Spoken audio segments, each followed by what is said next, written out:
Now, our next speaker started his career and became a very distinguished foreign and war correspondent, and over the past decade has emerged as one of Britain's most exciting military historians. I'm sure many of you read Bomber Boys, Fighter Boys. He seems to crank out a book every other year, and when he's not doing that, he's writing a novel on Afghanistan.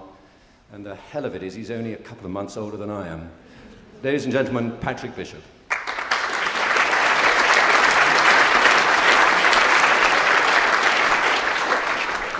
Good evening. I'm going to start with a couple of quotations. The first was delivered in a BBC radio commentary broadcast a few days after the RAF had just launched its first 1,000-bomber raid on Cologne on the night of 30th to the 31st of May 1942. I quote, "In 1940, when the Germans were bombing Britain, they did not expect retaliation on a very heavy scale," the speaker said. "They were not afraid to boast in their propaganda about the slaughter of civilians which they were bringing about and the terror which their raids aroused. Now, when the tables had turned, they're beginning to cry out against the whole business of aerial bombing, which they declare to be both cruel and useless. The people of this country are not revengeful, but they remember what happened to themselves 2 years ago, and they remember how the Germans talked when they thought themselves safe from retaliation." The speaker was George Orwell, a very English man, and a man you might think with a very highly developed conscience. And he said this in the very early days of the mass bombing of German cities. 469 people were killed in the Cologne raid, most of them civilians, which was nothing compared to what was to come. But as the attacks grew heavier and civilian deaths multiplied, Orwell's line did not waver. My second quotation comes from a German. It too was made in a radio talk broadcast from America just after the town of Lübeck had been attacked and large parts of it destroyed by the RAF in the first firebombing of a German town.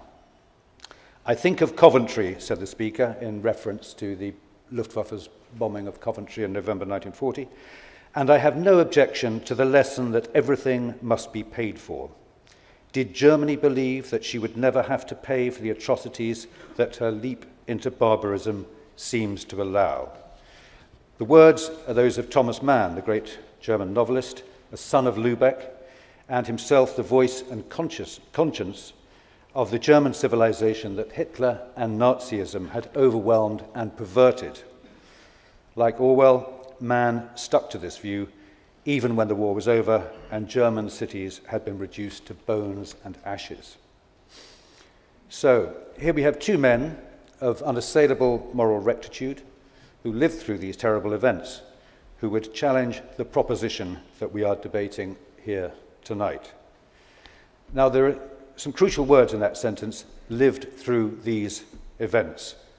What we mustn't do, what we have no right to do, is to look back at terrible episodes of history, such as the bombing of Germany undoubtedly was, and apply the values and the knowledge that we have today to decisions that were taken in desperate times. And those were desperate times for Britain. In the spring of 1942, when Arthur Harris had just taken over at Bomber Command, and the process of area bombing, as the bombing of cities was known, began, the war was very much going Germany's way. Britain had suffered defeat after defeat. In North Africa, our forces were on the defensive. German armies were deep inside Russia, and it seemed likely that before the summer was out, Hitler would be master of the whole of Europe. By now, we knew what that meant. In January 1942, German bureaucrats had spent the weekend in a pleasant villa at Wannsee in the suburbs of Berlin, planning the murder of every Jew they could get their hands on. It wasn't just the Jews, it was homosexuals, Roms, the mentally feeble. Indeed, anyone who was deemed to present any threat by thought or by deed to Germany's plans, or who was merely associated with someone who might, was liable to be killed. There was no negotiation with Nazi Germany, no compromise was possible. The choice was enslavement or death. Of course, by now, Britain was no longer alone. America was a belligerent, but her forces were not yet in Europe. If we were to carry on the fight, we had to do it with our own resources. And in 1942, the only weapon we had in our hands, the only way we could reach out and take the war to Germany, was the air crews and machines of Bomber Command. Now, until now, as Professor Grayling has said, Bomber Command had had a disastrous war. Few of the extravagant claims made for it before the conflict started had turned out to be true. The proponents of strategic bombing, as it was called, had held out the prospect of bombers ranging deep into Germany, striking with great accuracy at the vital organs of its war industry, oil refineries, factories, and so on, and paralyzing its ability to fight. But Bomber Command was nowhere near capable of delivering pinpoint strikes on strategically important targets. Indeed, their efforts were almost ludicrously inaccurate. Things, though, were changing. The arrival of Arthur Harris at the head of Bomber Command coincided with the arrival of the big four-engine bombers, the Stirling, then the Halifax, then the Lancaster, on the squadrons, and they carried big payloads of bombs. Nonetheless, Bomber Command was still a very blunt instrument. New, more accurate navigational aids were coming in, oboe, then G, and later improved bomb sights and marking techniques. But the RAF was still a long way from being able to deliver the surgical strikes beloved of the air power theorists. Now, to be sure, the air crews would far rather have been bombing oil refineries and steelworks and barracks than cities, although the same cannot be said for Arthur Harris, of course. But this was not possible on any meaningful scale at this stage of the war, and would not be so for another 2 years. And this went for the Americans of the US Army Air Force when they began arriving in Britain, as well as the RAF. No, in 1942, the smallest target the RAF could hit was a town or a city, so that, with the approval of virtually everyone in the political and military establishment, is what they did. This was a momentous decision to take, and it was known to be so. Britain had started the war, as Professor Grayling said, determined to avoid civilian casualties, and crews had been under the strictest instructions not to menace population centres. No one, neither the planners nor the crews, nor the public at large, was under any illusion about what the decision would mean for the people living in those German cities. Yet it went ahead. Why? The answer is simply because the only alternative to bombing cities was a policy of passivity in the face of great evil, and that, for most, was not an option. Everyone in Britain was united in their determination to resist and defeat Germany, and most believed that it should be done by whatever means possible. That included the air crews. About 120,000 men passed through Bomber Command.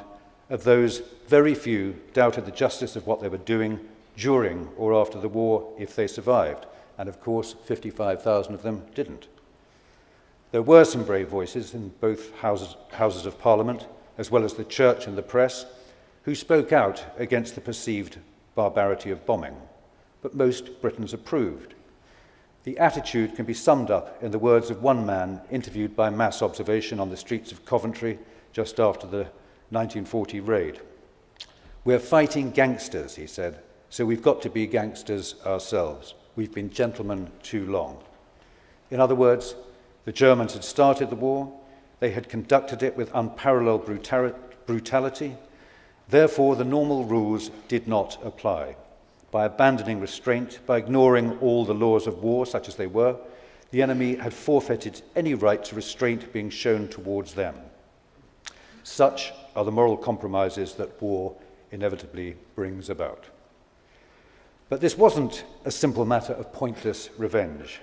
Those engaged in bombing Germany believed that they were hastening its military and industrial collapse, that they were helping to bring the end of the war closer, a war that every day it continued meant the deaths of tens of thousands of innocents at German hands. Now, some of the assumptions behind the campaign would turn out to be profoundly wrong, notably the idea that German morale would crack and force the collapse of the regime. I would also disagree with the decision to carry on bombing cities into 1945 when it served little or no useful military purpose. But in many respects, the planners and directors were right. The campaign did hasten the end. It's easy to lose sight in the controversy over area bombing of the fact that Allied bombing did vast damage to German war industry and the German war effort. Anthony Beevor will explain just how much. The damage may not have been as extensive as hoped for or claimed, but how much stronger would Germany have been if the Allied air forces had not made those great efforts? In closing, I'd like to say two things. When considering how justified the bombing campaign was, I'd ask you to view the question not through 21st century eyes, but from the perspective of those living in the worst years of the war when Britain was fighting a monstrous enemy with extremely limited means. Then I think you'd share the judgment of Noble Frankland, a Lancaster navigator who survived numerous missions and went on to write the official history of the Strategic Air Campaign. He wrote that in the early years of the Bomber War, when it seemed that the campaign might actually be abandoned, that the great immorality open to us was to lose the war against Hitler's Germany. To have abandoned the only means of direct attack which we had at our disposal would have been a long step in that direction. And finally, I'd ask you to think about the words of Thomas Mann, the good German whom I quoted at the beginning, which appears in his post-war novel, Dr. Faustus. The narrator looks around at the pulverized cities with anguish. But I cannot allow myself to forget, he says, that terrible though German defeat is, it is nothing compared to the thought of the horror of German victory. Thank you very much.